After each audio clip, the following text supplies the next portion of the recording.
Good afternoon, everyone. How's everybody doing? Great. How's everybody doing? Great.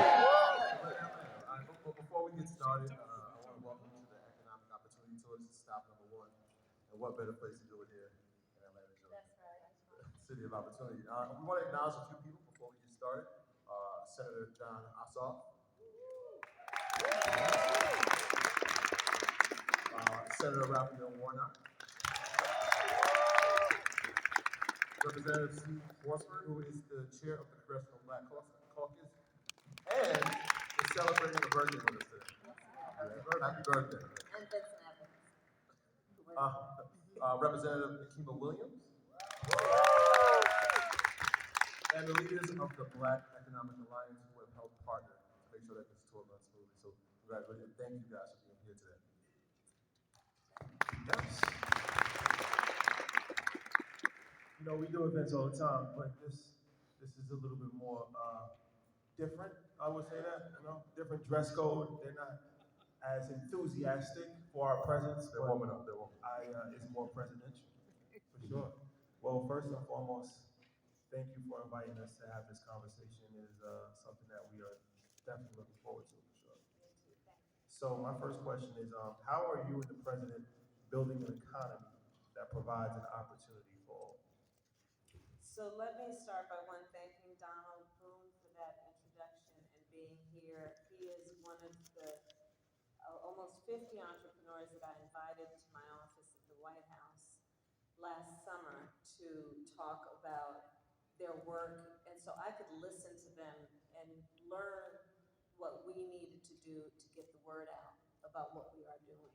And this economic opportunity tour, as much as anything, was born out of that, and then a dinner that the three of us had at my house, and is therefore about being on the road, to let folks know what is available to them in the spirit of understanding we have so many entrepreneurs. We have so many people who have incredible ideas. They are innovative, hardworking, ambitious, have aspirations, have vision. None of that we lack for in the community.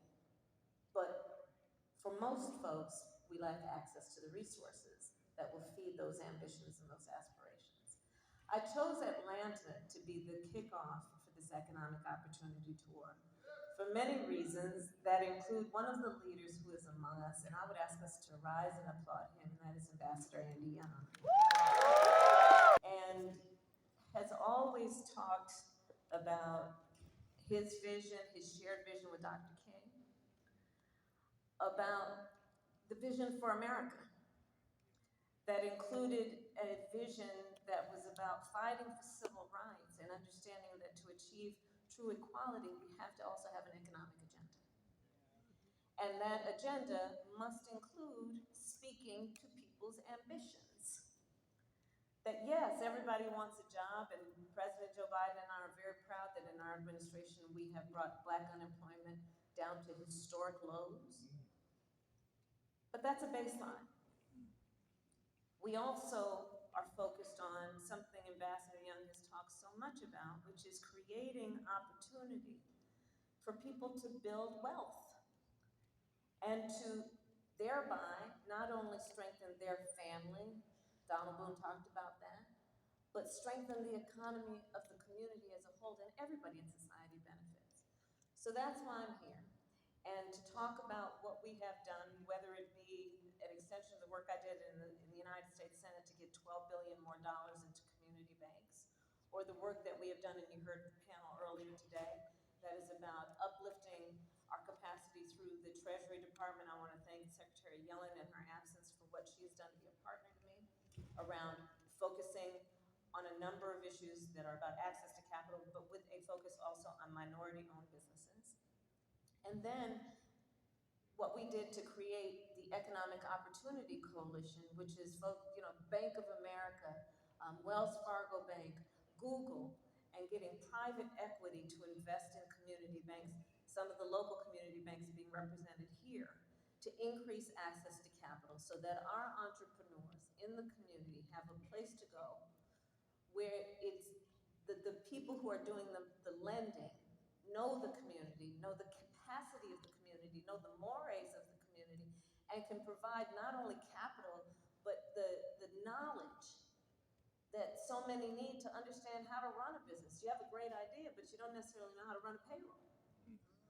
Don't necessarily know what kind of system there is for business taxes in a way that allows you to maximize, right, your resources. Don't necessarily know how you're going to keep up your inventory, and don't necessarily know what is available in terms of creating access to markets. So you have a good product, but you need access to markets.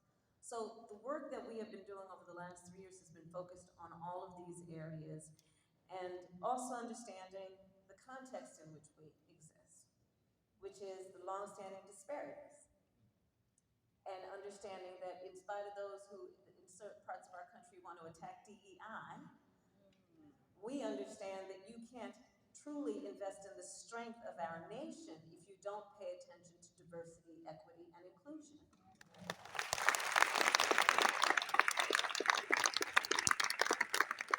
We are, for example, paying attention to the fact that in order for any family or individual to have economic well-being, much less the opportunity to create wealth, we need to take into account the history of, for example, the ability of Black folks in America to own a home.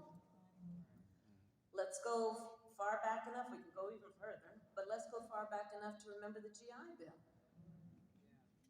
That was a promise by our nation to invest in who we called the greatest generation, who fought in that war.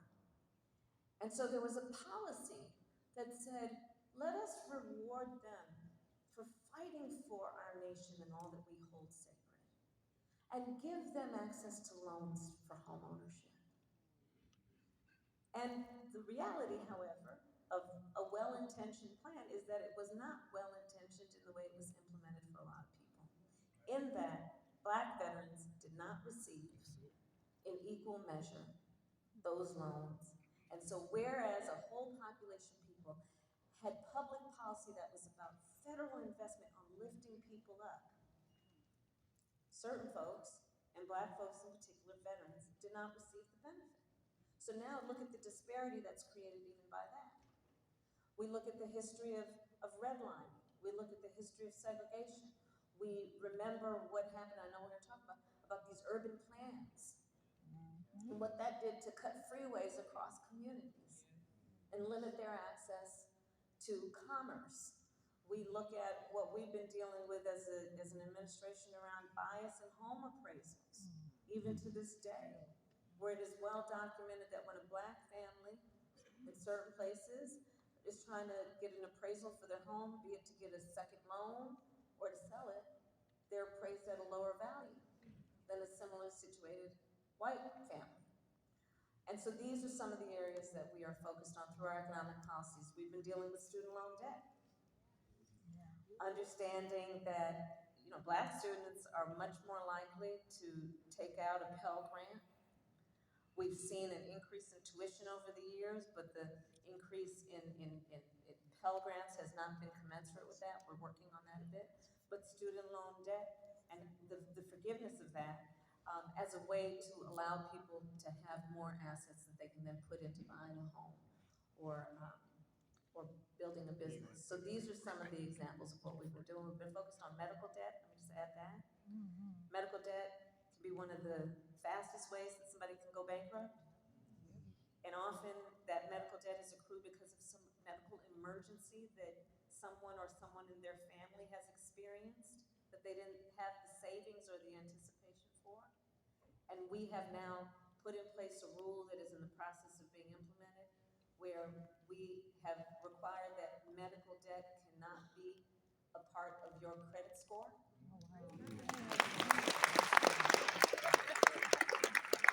And medical debt cannot be considered when your credit is being evaluated for a car loan, a home loan, things of that nature. So these are some examples of what we've been doing.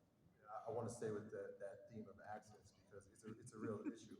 When we talk about access, especially in communities of color, we lack it. A lot of it has been done for many reasons, but specifically, you kind of alluded to it, urban renewal. So I'm interested in knowing what work is being done to address some of these historic inequities. So during the late 50s and 60s, there was this whole policy push, national policy push that was called urban renewal.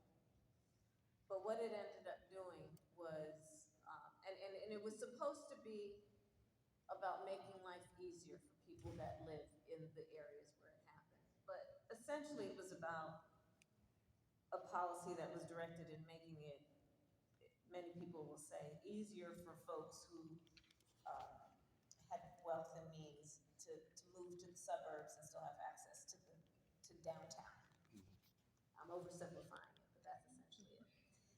And you see across the country, I'm gonna be in Detroit on this tour, I'm gonna be in Milwaukee. As you all know, I'm from California, from the Bay Area, we saw it there, where these freeways were built, and basically to cut through communities, which bifurcated the community so that folks couldn't have easy access to, let's say, the small businesses from where they lived, and it ended up decimating these communities for years. So what we have been doing through our infrastructure bill is putting resources into basically reconnecting communities. So here in Atlanta, for example, Freeway 75 and 85, what we are doing is dealing with the fact that I guess there was a division from Sweet Auburn from downtown, and what we need to do to reconnect by creating basically pathways that include over that pathway creating parks, but literally the infrastructure and recreating that infrastructure so we can reconnect communities. So here in Atlanta, there's going to be $158 million out of our infrastructure bill that will do that work, and it's going to create, we estimate, about 13,000 jobs. And